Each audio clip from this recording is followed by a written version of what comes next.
ರಾಷ್ಟ್ರ ರಾಜಕಾರಣದಲ್ಲಿ ಬಿರುಗಾಳಿ ಎಬ್ಬಿಸಿದೆ ಬಿಜೆಪಿಯ ಕ್ಷೇತ್ರ ಮರುವಿಂಗಡಣೆ ವಿಚಾರ. ಹಾಗಾದ್ರೆ ಕ್ಷೇತ್ರ ಮರುವಿಂಗಡಣೆ ಮಸೂದೆ ಮಂಡನೆಗೆ ಪ್ಲಾನ್ ಏನಾದರೂ ನಡೀತಾ ಇದೆಯಾ ಅನ್ನೋದು ಸದ್ಯದ ಸುದ್ದಿ. ಬಿರುಗಾಳಿ ಎಬ್ಬಿಸಿದ ಬಿಜೆಪಿಯ ಕ್ಷೇತ್ರ ಮರುವಿಂಗಡಣೆ ಮಸೂದೆ ಮಂಡನೆಯ ಪ್ಲಾನ್. ಲೋಕಸಭಾ ಕ್ಷೇತ್ರ ಮರುವಿಂಗಡಣೆಗೆ ಹೊಸ ಸೂತ್ರ ಹೆಣಿಬಹುದು. ಪ್ರಧಾನಿ ಆರ್ಥಿಕ ಸಲಹಾ ಮಂಡಳಿಯಿಂದ ಹೊಸ ಪ್ಲಾನ್ ಮಾಡಲಾಗಬಹುದು ಅನ್ನೋದು ಸದ್ಯದ ಸುದ್ದಿ. ಕ್ಷೇತ್ರ ಮರುವಿಂಗಡಣೆ ಮಸೂದೆಗೆ ಪ್ಲಾನ್ ಬಿ ಅಳವಡಿಕೆ. ಏನಿದು ಪ್ಲಾನ್ ಬಿ? ದಕ್ಷಿಣದ ರಾಜ್ಯಗಳಿಗೆ ಅನ್ಯಾಯ ಆಗಲ್ವಾ? ಏನಿದು ನ್ಯಾಯ ನೋಡ್ತಾ ಹೋಗೋಣ.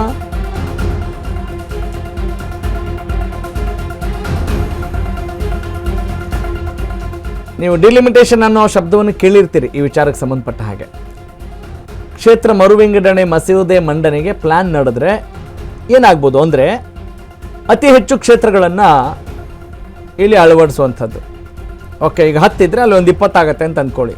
ಈಗ ಅದಕ್ಕೆ ನಾವು ರಾಷ್ಟ್ರ ರಾಜಕಾರಣ ಅಂತ ನೋಡೋದಾದರೆ, ಲೋಕಸಭಾ ಚುನಾವಣೆ ಅಂತ ನೋಡಿದಾಗ ಒಟ್ಟು ಎಷ್ಟಿದೆ? 543 ಕ್ಷೇತ್ರಗಳಿದ್ದಾವೆ. ಆದರೆ ಅದು ಟಾರ್ಗೆಟ್ ಅಲ್ಲ, ಬರೀ 170 ಕ್ಷೇತ್ರಗಳೇ ಮಾತ್ರ ಟಾರ್ಗೆಟ್ ಅನ್ನೋದು ಸದ್ಯದ ಸುದ್ದಿ. ಅದಕ್ಕೆ ಸಂಬಂಧಪಟ್ಟಂತ ಪೂರಕವಾದ ಮಾಹಿತಿ ನೋಡ್ತಾ ಹೋಗೋಣ ಆನ್ ಅಶ್ವವೇಗ ನ್ಯೂಸ್. ಕ್ಷೇತ್ರ ಮರುವಿಂಗಡಣೆ ಡಿಲಿಮಿಟೇಷನ್ 543 ಕ್ಷೇತ್ರ ಟಾರ್ಗೆಟ್ ಅಲ್ಲ, ಇಲ್ಲಿ ಕೇವಲ 170 ಕ್ಷೇತ್ರಗಳೇ ಟಾರ್ಗೆಟ್ ಆಗ್ತಾ ಇದ್ದಾವೆ. ಎಲ್ಲೆಲ್ಲಿ ಸ್ಟ್ರೆಂತ್ ಇರುತ್ತಲ್ಲ, ನಾವು ಇಂತಲ್ಲಿ ಜಾಸ್ತಿ ಗೆಲ್ತೀವಿ ಅನ್ನೋ ವಿಚಾರ ಅಂತ ಬಂದಾಗ ಈ ಸುದ್ದಿ ಬೇರೆ ಬೇರೆ ರೂಪಗಳನ್ನು ಪಡೆದುಕೊಳ್ಳುತ್ತೆ. ನಿರ್ದಿಷ್ಟವಾಗಿ ಆ 170 ಕ್ಷೇತ್ರಗಳನ್ನ ಮರು ವಿಂಗಡಿಸಲು ಮೋದಿಗೆ ಸಲಹೆ ನೀಡಲಾಗ್ತಾ ಇದೆಯಂತೆ. 170 ದೊಡ್ಡ ದೊಡ್ಡ ಕ್ಷೇತ್ರಗಳನ್ನ ಮರು ವಿಂಗಡಣೆ ಮಾಡಲು ಸಜೆಷನ್ ಕೊಡಲಾಗ್ತಾ ಇದೆ, ಸಲಹೆ ನೀಡಲಾಗ್ತಾ ಇದೆ. 543 ಕ್ಷೇತ್ರಗಳನ್ನ 824 ಕ್ಷೇತ್ರಗಳಿಗೆ ಏರಿಸಲು, ಅಂದ್ರೆ 170 ನಿರ್ದಿಷ್ಟ ಕ್ಷೇತ್ರಗಳನ್ನ ವಿಂಗಡಣೆ ಮಾಡಿ 59 ಕ್ಷೇತ್ರಗಳನ್ನ 2 ಭಾಗ ಮಾಡೋದು, 111 ಕ್ಷೇತ್ರಗಳನ್ನ 3 ಭಾಗವಾಗಿ ವಿಭಜಿಸೋಕೆ ಸಲಹೆ ನೀಡ್ತಾ ಇದ್ದಾರೆ. ಯಾರು? ಡಾಕ್ಟರ್ ಶಮಿಕಾ ರವಿ, ಮುದಿತ್ ಕಪೂರ್ ನೇತೃತ್ವ ಸಮಿತಿಯ ವರದಿಯಲ್ಲಿ ಈ ಒಂದು ಪ್ರಸ್ತಾಪ ಆಗಿದೆ. ಹಾಗಾದ್ರೆ ಇದರ ಫಾರ್ಮುಲಾ ಏನು ಅಂತ ನೋಡ್ತಾ ಹೋಗೋಣ. Let's have a look in graphics plate. ನೋಡ್ತಾ ಇದ್ದೀರಲ್ಲ ದೃಶ್ಯದ ಬಲಭಾಗದಲ್ಲಿ, ನೀವು ಅದನ್ನು ಗಮನಿಸಿ. ಅಂದರೆ ಮೊದಲು 543 ಕ್ಷೇತ್ರ ಟಾರ್ಗೆಟ್ ಮಾಡಲ್ಲ, ಫಸ್ಟ್ 170 ಕ್ಷೇತ್ರಗಳನ್ನು ಇಲ್ಲಿ ಪಾಯಿಂಟ್ಔಟ್ ಮಾಡ್ಕೋತಾರೆ.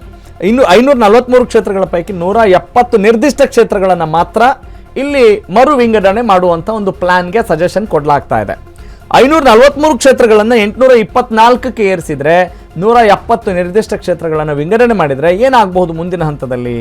ಅದು ಬೇರೆ ರಾಜಕೀಯ ಲೆಕ್ಕಾಚಾರ ಬೇರೆ. ಇದಕ್ಕೆ ಭಾರತೀಯ ಜನತಾ ಪಕ್ಷದಿಂದನೋ NDA ಇಂದನೋ ಅದೇನಾದರೂ ನಿರ್ಧಾರ ಬರ್ತಾ ಇದೆ ಅಂತ ಹೇಳಿದ್ರೆ ಎದುರಾಳಿಗಳು ದೊತ್ತಂತ ಎದ್ದೇ ಇರ್ತಾವೆ, ಅದು ಬೇರೆ ವಿಚಾರ. ಓಕೆ, ಅದನ್ನು ನಾವು ನೋಡ್ಬೋದು. 59 ಕ್ಷೇತ್ರಗಳನ್ನು 2 ಭಾಗ ಮಾಡೋದು, 111 ಕ್ಷೇತ್ರಗಳನ್ನು 3 ಭಾಗವಾಗಿ ವಿಭಜನೆ ಮಾಡೋದು. ಓಕೆ, ಅಂದರೆ ಇಲ್ಲಿ ಯಾವ ಕಾರಣಕ್ಕಾಗಿ 2 ಭಾಗ ಮಾಡ್ತಾರೆ, ಯಾವ ಕಾರಣಕ್ಕಾಗಿ 3 ಭಾಗ ವಿಭಜನೆ ಮಾಡ್ತಾರೆ ಅಂತ ಅವರೊಂದಿಷ್ಟು ಸಜೆಷನ್ ಕೊಡ್ತಾ ಹೋಗ್ತಾರೆ, ಒಂದಿಷ್ಟು ರೆಡಿ ಮಾಡ್ಕೊಳ್ಬೇಕಲ್ಲ. ಆದರೆ ಫೈನಲಿ ಏನು ಮಾಡ್ತಾರೆ, ರಾಜಕೀಯವಾಗಿ ನಮಗಿದು ಲಾಭ ಆಗುತ್ತಾ ಅನ್ನುವ ಇಂಟೆನ್ಷನ್ ಪ್ರತಿಯೊಬ್ಬ ರಾಜಕಾರಣಿಗಳಿಗೂ ಇದ್ದೇ ಇರುತ್ತೆ. ಓಕೆ, ಅದನ್ನ ಪ್ರಶ್ನೆ ಮಾಡಿ ಎದುರಾಳಿ ಪಕ್ಷದವರು ಇದಕ್ಕೆ ಖ್ಯಾತೆ ತೆಗಿತಾರೆ, ದಟ್ಸ್ ಫಾರ್ ಶೋರ್. ವರದಿ ಅನ್ವಯ 2 ಭಾಗಗಳಾಗಿ ವಿಭಜನೆಗೊಳ್ಳುವಂಥ ಒಂದು ಪ್ಲಾನ್ ಮಾಡ್ಕೊಳ್ತಾರೆ. 59 ಕ್ಷೇತ್ರಗಳ ಪೈಕಿ ಯಾವೆಲ್ಲ ರಾಜ್ಯಗಳಿದ್ದಾವೆ ಅಂತ ಹೇಳಿದರೆ, ಕೇರಳ ಇದೆ ಮತ್ತು ತಮಿಳುನಾಡು ರಾಜ್ಯ ಇದ್ದಾವೆ.